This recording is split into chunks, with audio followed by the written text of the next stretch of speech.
नमस्ते अनि स्वागत छ मेरो युट्युब च्यानलमा। उपस्थित भएको छु म श्री प्रसाद। शेयर बजारसित सम्बन्धित विभिन्न आइपिओ, एफपिओ र राइट शेयर सम्बन्धी जानकारी दिने उद्देश्यले आज पनि अर्को भिडियो लिएर आएको छु। आशा छ तपाईलाई काम लाग्नेछ।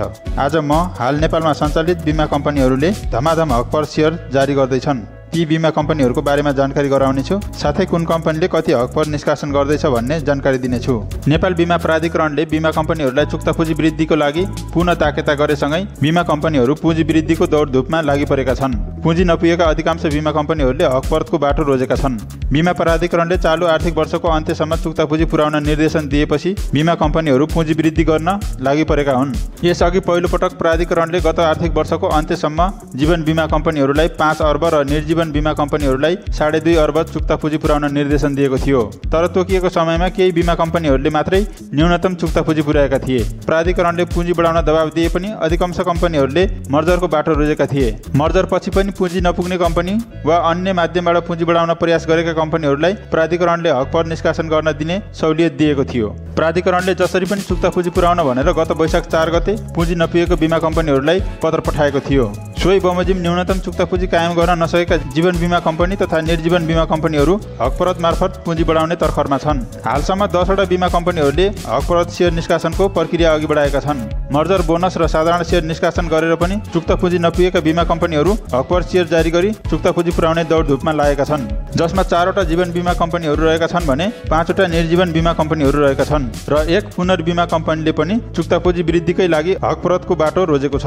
प्राधिकरणले जीवन बीमा कम्पनीलाई 5 अर्ब रुपियाँ, निर्जीवन बीमा कम्पनीलाई 2.5 अर्ब रुपियाँ र पुनर्बीमा कम्पनीलाई 20 अर्ब चुक्ता पुँजी पुर्याउन निर्देशन दिएको छ। जीवन बीमा र निर्जीवन बीमाको हकमा प्राधिकरणले गत आर्थिक वर्षको असार मसान्तसम्मको समय सीमा दिएको थियो। उक्त अवधिभित्र जीवन बीमातर्फ Nepal life insurance, national life insurance र हिमालय लाइफ इन्स्योरेन्सले मात्रै तोकेको पुँजी पुर्याएका थिए। साथै निर्जीवन बीमातर्फ सिद्धार्थ प्रिमियर, सालिको, आइजिआई पुडेन्सियल र शिखरले मात्रै 2.5 अर्ब पुँजी जुटाएका थिए। साथै यता पुनर्बीमा कम्पनीतर्फ पनि प्राधिकरणले गत माघ महिनामा 2 स्वदेशी पुनर्बीमा कम्पनीहरूलाई 20 अर्ब चुक्ता पुँजी पुर्याउन निर्देशन दिएको छ। जस अन्तर्गत हिमालय रिइन्स्योरेन्स कम्पनी र नेपाल रिइन्स्योरेन्स कम्पनी पर्दछन्। यी दुई कम्पनीले 1 वर्षभित्र 20 अर्ब रुपियाँ चुक्ता पुँजी पुर्याउनु पर्नेछ भने हालसम्म 4 वटा जीवन बीमा कम्पनीले हक पर शेयर निष्कासनको प्रक्रिया अघि बढाएका छन्। Life insurance corporation Nepal, Prabhu Mahalaxmi life insurance, सन नेपाल लाइफ इन्स्योरेन्स र एसियन लाइफ इन्स्योरेन्सले पुँजी बढाउन हक परतको बाटो रोजेका छन्। जसमध्ये एलआइसी नेपाल र प्रभु महालक्ष्मी लाइफले नेपाल धितोपत्र बोर्ड 7 मा आवेदन समेत दिइसकेका छन्।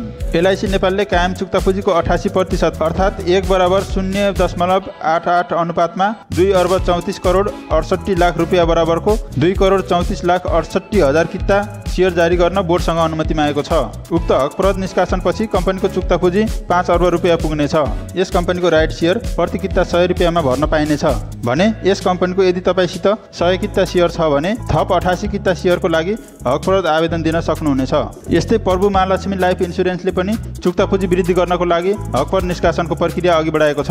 कम्पनीले कायम चुक्ता पुँजीको 70% ले हुन आउने हक पर शेयर जारी गर्न बोर्डमा आवेदन दिइसकेको छ। उक्त हक परत जारी पश्चात कम्पनीको चुक्ता पुँजी 5 अर्ब रुपियाँ पुग्नेछ।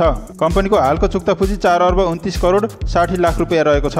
यस कम्पनीको प्रति किता 100 रुपियाँमा नै हक परत भर्न पाउनुहुनेछ भने यस कम्पनीको यदि तपाईसित 100 किता शेयर छ भने थप 17 किता शेयरको लागि हक परत आवेदन दिन पाउनुहुनेछ।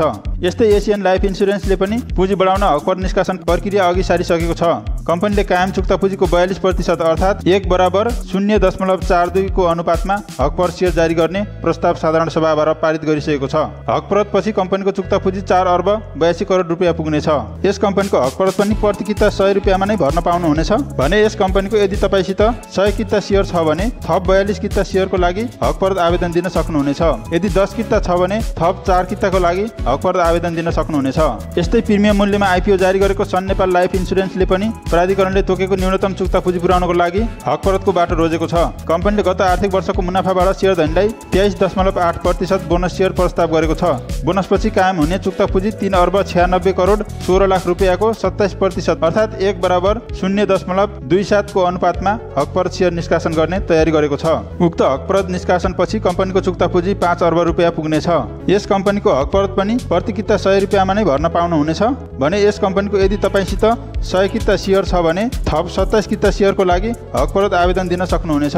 यस्तै निर्जीवन बीमातर्फ पनि 5 कम्पनीले हकपरतको बाटो रोजेका छन्, जस अन्तर्गत NLG insurance, Neco insurance, Nepal insurance, Sanima GIC insurance र युनाइटेड अजोड इन्स्योरेन्स रहेका छन्। यी कम्पनीले 2.5 अर्ब चुक्ता पुँजी पुर्याउनको लागि हकपरतको बाटो रोजेका हुन्, जसमध्ये एनएलजी इन्स्योरेन्सले धितोपत्र बोर्डमा आवेदन समेत दिइसकेको छ। कम्पनीले 66% अर्थात् 10 बराबर 6.6 को अनुपातमा 96 करोड 31 लाख 22 हजार रुपियाँ बराबरको 96 लाख 31 हजार 220 किता हकपर शेयर जारी गर्न बोर्डसँग अनुमति मागेको हो। उक्त हकपरत निष्कासनपछि कम्पनीको चुक्ता पुँजी 2 अर्ब 42 करोड 23 रुपियाँ पुग्नेछ। कम्पनीको हालको चुक्ता पुँजी 1 अर्ब 45 करोड 92 लाख रुपियाँ रहेको छ। कम्पनीलाई 2.5 अर्ब रुपियाँ चुक्ता पुँजी पुर्याउनको लागि झन्डै 7 करोड 88 लाख रुपियाँ अपुग हुन्छ। उक्त अपुग चुक्ता पुँजी कम्पनीले आगामी आर्थिक वर्षमा बोनस शेयर जारी गरी पुर्याउनेछ। यस कम्पनीको पनि प्रति किता 100 रुपियाँमै हकपर भर्न पाउनुहुनेछ भने यस कम्पनीको यदि तपाईसित 100 किता शेयर छ भने थप 66 किता शेयरको लागि हकपर आवेदन दिन सक्नुहुनेछ। यस्तै अर्को कम्पनी रहेको छ नेको इन्स्योरेन्स कम्पनी लिमिटेड। यस कम्पनीले पनि चुक्ता पुँजी बढाउन विशेष साधारण सभा मार्फत हकपर निष्कासनको प्रस्ताव पारित गरिसकेको छ। कम्पनीले कायम चुक्ता पुँजीको 25% अर्थात् 50 करोड 30 लाख रुपियाँ बराबरको 50 लाख किता हकपर शेयर निष्कासनको लागि धितोपत्र बोर्डमा आवेदन समेत पेश गरिसकेको छ। उक्त हकपर निष्कासनपछि कम्पनीको चुक्ता पुँजी 2 अर्ब 51 करोड रुपियाँ पुग्नेछ। कम्पनीको हाल कायम चुक्ता पुँजी 2 अर्ब 1 करोड 23 लाख रुपियाँ रहेको छ। यस कम्पनीको पनि प्रति किता रु 100 मै हकपर भर्न पाउनुहुनेछ भने यदि यस कम्पनीको तपाईसित 100 किता शेयर छ भने थप 25 किता शेयरको लागि हकपर आवेदन दिन सक्नुहुनेछ। यस्तै साबिकको सानिमा जनरल र जनरल इन्स्योरेन्स एक आपसमा मर्ज भई बनेको सानिमा जीआईसी इन्स्योरेन्सले पनि प्राधिकरणले तोकेको चुक्ता पुँजी पुर्याएको छैन। कम्पनीले चुक्ता पुँजी बढाउनलाई हकपर शेयर निष्कासन गर्ने निर्णय गरेको छ। कम्पनीको चैत 29 गते बसेको साधारण सभाले चुक्ता पुँजी 2 अर्ब रुपियाँको 25% हकपर निष्कासन गर्ने प्रस्ताव पारित गरेको छ। अर्थात् 1 बराबर 0.25 को अनुपातमा कम्पनीले 50 करोड रुपियाँको हकपर निष्कासन गर्नेछ। उक्त हकपर निष्कासनपछि कम्पनीको चुक्ता पुँजी 2.5 अर्ब पुग्नेछ भने यस कम्पनीको पनि प्रति किता रु 100 मै हकपर भर्न पाउनुहुनेछ भने यस कम्पनीको यदि तपाईसित 100 किता शेयर छ भने थप 25 किता शेयरको लागि हकपर आवेदन दिन सक्नुहुनेछ। यस्तै अर्को रहेको छ नेपाल इन्स्योरेन्स कम्पनी लिमिटेड। यस कम्पनीले पनि चुक्ता पुँजी बढाउन हकपर शेयर जारी गर्ने निर्णय गरेको छ। कम्पनीको कायम चुक्ता पुँजी 1 अर्ब 64 करोड रुपियाँको 40% अर्थात् 10 बराबर 4.0 अनुपातमा हकपर शेयर जारी गर्ने निर्णय गरेको छ। सो प्रस्ताव पारित गर्न कम्पनीले जेठ 4 गते विशेष साधारण सभा समेत आह्वान गरेको छ। उक्त हकपरत निष्कासनपछि कम्पनीको चुक्ता पुँजी 2 अर्ब 30 करोड रुपियाँ पुग्नेछ। बाँकी अपुग चुक्ता पुँजी कम्पनीले आगामी आर्थिक वर्षमा बोनस शेयर मार्फत पुर्याउनेछ भने यसको हकपरत पनि प्रति किता 100 रुपियाँमा नै भर्न पाउनुहुनेछ भने यदि यस कम्पनीको तपाईसित 100 किता शेयर छ भने थप 40 किता शेयरको लागि हकपरत आवेदन दिन सक्नुहुनेछ। यदि तपाईसित 10 किता शेयर छ भने थप 4 किता शेयरको लागि हकपरत आवेदन दिन पाउनुहुनेछ। यस्तै युनाइटेड अजोड इन्स्योरेन्सले पनि चुक्ता पुँजी वृद्धिकै लागि हकपरतको बाटो रोजेको छ।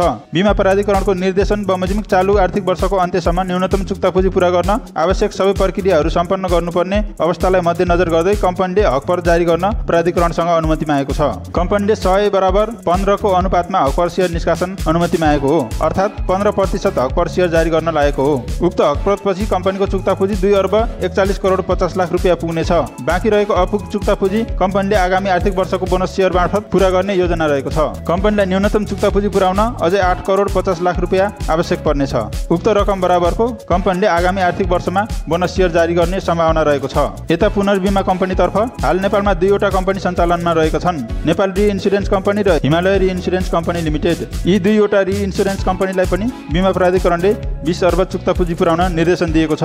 प्राधिकरणले 1 वर्षभित्र अर्थात् 2081 माघ महिनासम्म नेपाल र हिमालय रि इन्स्योरेन्सलाई 20 अर्ब चुक्ता पुँजी पुर्याउन भनेको छ। त्यस बमोजिम पुँजी वृद्धिको योजना 2 पुनर्बीमा कम्पनीलाई पेश गर्न निर्देशन दिए पश्चात हिमालय रि इन्स्योरेन्सले भने बोनस शेयर बाँडेर हकपरत निष्कासन गर्ने योजना पेश गरेको छ। हिमालय रि इन्स्योरेन्सले गत आर्थिक वर्षको मुनाफाबाट 4% को दरले 40 करोड रुपियाँ बराबरको बोनस वितरणपछि हकपरत जारी गर्ने योजना बनाएको छ। बोनसपछि कायम हुन आउने चुक्ता पुँजी 10 अर्ब 40 करोड रुपियाँबाट कम्पनीले 1 बराबर 0.8 को अनुपात अर्थात् 80% हकपर निष्कासन गर्ने निर्णय गरेको छ। कम्पनीले फागुन 20 गते सम्पन्न वार्षिक साधारण सभा मार्फत उक्त हकपर निष्कासनको प्रस्ताव पारित गरिसकेको छ। कम्पनीले सेवनमा 8 अर्ब 32 करोड रुपियाँ बराबरको हकपर शेयर जारी गर्न अनुमति पेश गर्नेछ। उक्त हकपर निष्कासनपछि कम्पनीको चुक्ता पुँजी 18 अर्ब 72 करोड रुपियाँ पुग्नेछ। तर हिमालय रि इन्स्योरेन्सले हकपरतको प्रस्ताव पारित गरे तापनि बोर्डमा अझै निवेदन पेश गरेको छैन। धितोपत्र बोर्ड अध्यक्ष विहीन भएदेखि 50 भन्दा बढी कम्पनीको धितोपत्र निष्कासन प्रक्रिया रोकिएको छ। यस कम्पनीले पनि प्रति किता रु 100 मै हकपर शेयर निष्कासन गर्नेछ। भने यदि तपाईसित यस कम्पनीको 100 किता सेयर छ भने थप 80 किता सेयरको लागि हकपरत आवेदन दिन सक्नुहुनेछ। यदि तपाईसित 10 किता सेयर छ भने थप 8 किता सेयरको लागि हकपरत आवेदन दिन सक्नुहुनेछ। हकपरत निष्कासनको तयारीमा रहेको 10 बीमा कम्पनी मध्ये अझै 6 वटा कम्पनीले धितोपत्र बोर्डसँग अनुमति माग्न बाँकी छ। हालसम्म life insurance corporation Nepal, Prabhu Mahalaxmi life insurance, Neco insurance र एनएलजी इन्स्योरेन्सले मात्रै धितोपत्र बोर्डसँग अनुमति मागेका छन् भने जीवन बीमातर्फ sun Nepal life insurance, Asian life इन्स्योरेन्सले हकपरतको प्रस्ताव साधारण सभाबाट पारित गरी पनि सेवनमा निवेदन पेश गर्न बाँकी छ। यसका साथै निर्जीवन बीमातर्फ सानिमा जीआईसी, हिमालय एभरेस्ट र युनाइटेड अजोडले पनि निवेदन पेश गर्न बाँकी नै छ। सानिमा जीआईसीले साधारण सभा मार्फत प्रस्ताव पारित गरिसकेको छ भने नेपाल इन्स्योरेन्स र युनाइटेड अजोडले भने साधारण सभा मार्फत प्रस्ताव पेश गर्न बाँकी छ। बीमा कम्पनीमा सबैभन्दा पहिला हकपरत निष्कासनको अनुमति मागेको एलआईसी नेपाल 8 महिनादेखि सेवनको पाइपलाइनमा रहेको छ। गत 6 महिनादेखि बोर्ड अध्यक्ष विहीन हुँदा विभिन्न कम्पनीको आइपिओ, एफपिओ र हकपरत सेयर निष्कासनको प्रक्रिया ठप्प छ। तर अब छिट्टै धितोपत्र निष्कासनको प्रक्रिया खुल्ने भएको छ। अर्थ मन्त्रालयका सहसचिव नरेन्द्र कुमार राणालाई धितोपत्र बोर्डको अध्यक्षको जिम्मेवारी दिएको छ। स्रोतका अनुसार बोर्डमा नयाँ अध्यक्ष नियुक्ति नहुन्जेल राणाले बोर्डको अध्यक्षको जिम्मेवारी सम्हाल्ने छन्। राणा अध्यक्ष भएर आएसँगै अब आइपिओ, एफपिओ र हकपरत निष्कासनको प्रक्रिया अघि बढ्ने स्रोतले जनाएको छ। बीमा कम्पनीहरूले प्राधिकरणको निर्देशन बमोजिम चालु आर्थिक वर्षको अन्त्यसम्म चुक्ता पुँजी कायम गर्नुपर्ने छ। तर अर्थको सहसचिव राणाले धितोपत्र बोर्डको अध्यक्षको जिम्मेवारी पाए पनि अझै धितोपत्र निष्कासनको प्रक्रिया खुल्ने टुङ्गो नहुँदा बीमा कम्पनीहरूलाई न्यूनतम चुक्ता पुँजी पुर्याउन सकस पर्नेछ। अझै पनि 6 वटा बीमा कम्पनीले निवेदन पेश गर्न बाँकी छ। यदि सेवनबाट धितोपत्र निष्कासनको बाटो खोल्दा 10 वटा बीमा कम्पनीको लगातार हकपरत आए पनि 1.5 महिनामा तोकिएको चुक्ता पुँजी कायम गर्न सम्भव देखिँदैन। यस हिसाबले नेपाल बीमा प्राधिकरणले बीमा कम्पनीको चुक्ता पुँजी वृद्धि गर्न पुनः समय सीमा बढाउने देखिन्छ। उक्त समय सीमा बढाएमा आगामी आर्थिक वर्षसम्ममा धेरै कम्पनीले चुक्ता पुँजी पूरा गर्न सक्नेछन्। आजको भिडियो कस्तो लाग्यो? भिडियो मन पर्यो भने लाइक, कमेन्ट र च्यानललाई सब्स्क्राइब गर्न नभुल्नुहोला। अहिलेसम्म भिडियो हेर्नुभएकोमा धेरै धेरै धन्यवाद। तपाईको बाँकी पर्सुबर होस्। नमस्ते।